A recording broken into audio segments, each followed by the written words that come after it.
EDX Mechanics 1, Mechanics Basic Principles, Forces in Mechanics.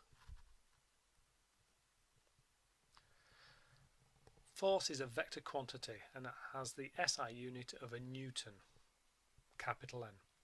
Several forces may act on a particle at the same time. The size and the direction of these forces determine what happens to the particle, which may, depending on the situation, remain at rest, i.e. the forces are in equilibrium.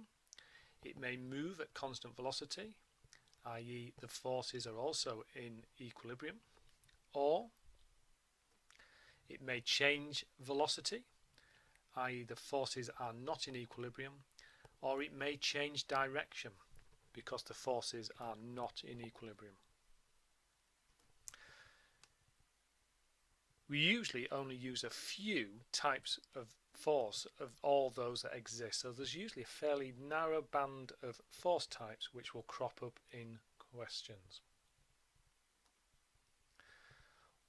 One of the problems that does occur in mechanics is the confusion between mass and weight. So what does this mass weigh? Okay, this does cause some confusion. We need to choose our vocabulary very carefully. So we have a mass. This is a scalar quantity and it measures the constant amount of material inside that object, and it's constant anywhere in the universe. So we might call it m kilograms, scalar quantity. So the mass is m and it equals 1 kilogram.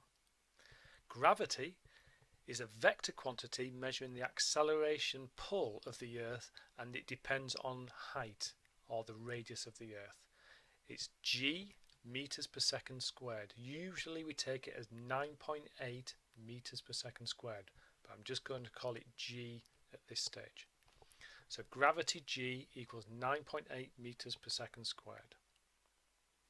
Weight is another vector quantity measuring the force produced by the gravity acting on the object's mass. So the weight W is mass times gravity. It's measured in newtons and it is a force. So the weight of the object is 1 kilogram times gravity, which is 9.8, so the weight is 9.8 newtons. So the confusion comes from using scales. So scales, household scales, are measuring the force, the weight force, but is calibrated in mass, kilograms. So they measure the weight, which is a vector quantity, but are calibrated in kilograms, mass, which is a scalar quantity. Most diagrams can be drawn from just a few types of force. Diagrams must always be clear, they must be useful, and they must include the relevant forces for that particular problem. So we often have to deal with weight, which is the pull of gravity always downwards on a mass. W is the same as mg, mass times gravity. We may have air resistance. Air resistance opposes motion, but usually we're dealing with high speed. So we're looking at cars and planes, etc. when we talk about air resistance. Tension is a pulling force on two connected objects. So you get a tension pulling at both ends of objects connected by a piece of string. Engines often crop up. So the engines will produce a forward driving force from a vehicle, or it may even just be somebody walking along, so you get a driving force. We get reaction forces, which are supportive contact forces, and they're perpendicular to the surface of contact. So you need a contact between a particle and a surface to get a contact force or a reaction force. And friction opposes any tendency for surfaces to move apart. So if two surfaces are trying to move apart and there is resistance, we call that resistance friction. And all other forces that are mentioned in the question. So to try and help you in these early stages to get to the right forces on your diagrams, you might want to think of this as waterfall. Weight, air resistance, tension, engine, reaction, friction, and all other forces. So here we have some simple scenarios to look at. So a book sitting on a table, I'm interested in the forces on the book, and only the book, not the table. So the forces acting on this book, if we go through our waterfall list, there'll be the weight pulling straight down, and there's a contact force, the reaction force of the table pushing up on the book R. If we now look at the forces acting on the swimmer as they swim in a race, there's the weight pulling down, the weight of the swimmer pulling down. There's an uplift, a buoyancy force. It's not really a reaction force, so it's more of a buoyancy force, but we can still label it R if necessary. There's the driving force, the engine of them pushing through the water, so that's D for driving force. But there is water resistance, not air resistance, water resistance, which I've just labelled as F. It's like a friction, a resistive force. If we now look at the forces on the car driving at a steady speed down the motorway, it has its own weight pulling down. Even though it's got four wheels, you'd only put that on as a single contact force R, the road pushing up on the car. The driving force. Now the driving force actually comes from the tyres pushing against the tarmac, but the easiest way to think of it is as a forward arrow from the engine, and that's your driving force. And then there's air resistance. The car's travelling very quickly, the air resistance, and I've called it A little r, but you could choose a suitable notation. If you look at the skier coming down the hill at a steady speed, the skier has weight W. There will be a contact force, and remember the contact force is perpendicular to the surface, so it's perpendicular to the ground. The ski is moving pretty quickly, so there will be air resistance, and they're in a crouched position, so there's no particular driving force. They are the three forces acting on that skier as they go down that slope. If we now think about a mass M, which is attached to two light strings, so it's knotted onto two light strings, how would we label the tensions in the string? We'd label them differently as T1 and T2 because the mass is attached to the strings. If we're thinking about a mass which is threaded onto a light string, so for example like a pendant on a necklace, if it's threaded on and it's a smooth contact, you would have the same pulling tension force on either side of the mass. So here in this example we have a 900 kilogram car towing a 700 kilogram caravan. The car suddenly brakes and is decelerating at a steady 1.5 meters per second squared. The air resistances are 100 newtons and 300 newtons respectively. Draw a diagram of the horizontal forces on the car and the caravan. So an interesting thing to note here is the question just wants horizontal forces. The vertical forces, although they exist, are not particularly relevant to solving this problem. So if we go through our waterfall list, we've got the weights, which are vertical. We don't need to worry about them. We've got air resistance, which we do need. The air resistance on the car, so that notice that the forces are always attached to the object. So there's 100 newtons of air resistance on the car. There's air resistance on the big bulky caravan, which is a resistive force of 300 newtons. We've got T next, so T for tension. I'm going to assume that in this tow bar there is a force pulling forwards on the caravan, T, and according to Newton's third law there must be an equal and opposite force, so there must be a force pulling backwards, T. So I've assumed there that there's a tension in the tow bar. If, having analysed a question like this, we got a negative answer for T, that would mean that the tow bar was in compression, and the negative answer would tell me that the caravan was pushing on the car rather than being pulled on the car. Our next letter is E for engine. There is no driving force here because the car is braking, so the foot is not on the accelerator. There's reaction forces, but they're vertical, so we don't need to put them in.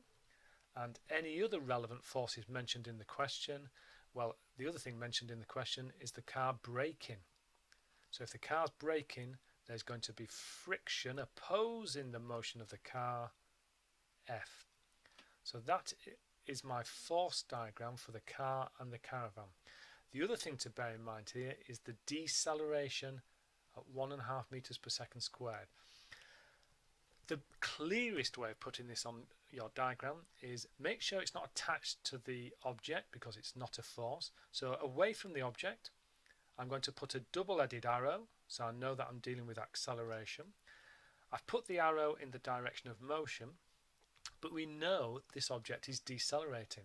So I'm going to put a forward acceleration arrow, but I'm going to label it minus 1.5 meters per second squared. So I'm showing the arrow in the positive direction, therefore it will have a value of minus 1.5 meters per second squared because it's a deceleration. The other thing you could do is, if you want to know the masses and we're not putting the weights on, is you could put the masses inside the object with no arrows. So we could put 900 kilograms there as a reminder and 700 kilograms there just as a reminder. So your diagram would look something like that. So the deceleration can be shown as a negative acceleration, is the clearest way I think of putting it on your diagram. And I've assumed that the tow bar is in tension, and I've put pulling forces T at both ends of the tow bar. In this example, we have the 3 kilogram and 7 kilogram masses. They hang on the ends of an inextensible light string passing over a smooth pulley, and the system is going to be released. Draw diagrams for the forces acting on each mass.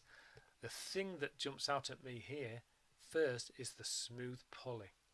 If it's a smooth pulley and there's no resistance from the pulley, then we know that there'll be a pulling tension at both ends of the string, and that those pulling tensions will be the same because the pulley is smooth. The other forces that are acting here, the 7 kilogram mass has a weight of 7g newtons pulling down. The 3 kilogram mass has a weight of 3g newtons pulling down. There's no mention or indication of air resistance, there's no friction, there's no the masses are not in contact with a surface, so there's no contact force, reaction force or friction. What I would need to show here are the acceleration.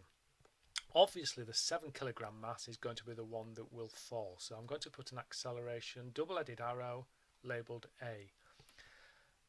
The other thing to notice in the question is the string is inextensible, which means if the 7 kilogram mass is accelerating down with acceleration A, the 3 kilogram mass must be accelerating up with acceleration A. And that is my force diagram ready for the question. And we can see the nice clear version of the diagram there, ready to be analysed. In this last example, we've got a 4 kilogram box and connected to a ball of mass 8 kilograms. It's connected by a light inextensible string passing over a smooth pulley. There's a constant resistance of 10 newtons from the rough table. Draw diagrams for the forces acting on each mass. So it's the box and the ball that we're interested in. We're not interested in the pulley or the table. So let's go through our list. Waterfall list. So we've got the weight. So the box has a weight of 4 times gravity newtons. The ball has a weight of 8 times gravity newtons.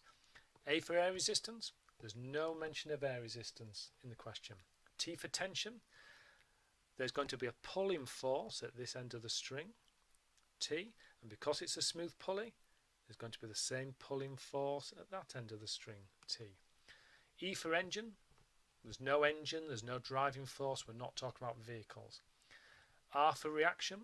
There's going to be a contact force on the box. The box is being supported by the table. So there's a contact force R pushing up on there. So now we've got F for friction. We know there's friction because it's a rough table, and we know the resistance is 10 newtons. So this block is going to be pulled towards the pulley, and we know that friction opposes any movement or tendency to move. So there's 10 newtons of resistance, friction, pulling backwards. The only other thing I would add now is that the box on the table is going to be pulled to the right, so I'm going to put a double-headed arrow for acceleration labelled A. Because the string is inextensible, the ball must accelerate towards the ground with the same acceleration A. So there's a nice neat version of the diagram ready to be analysed. In the next session we'll be looking at Newton's laws of motion.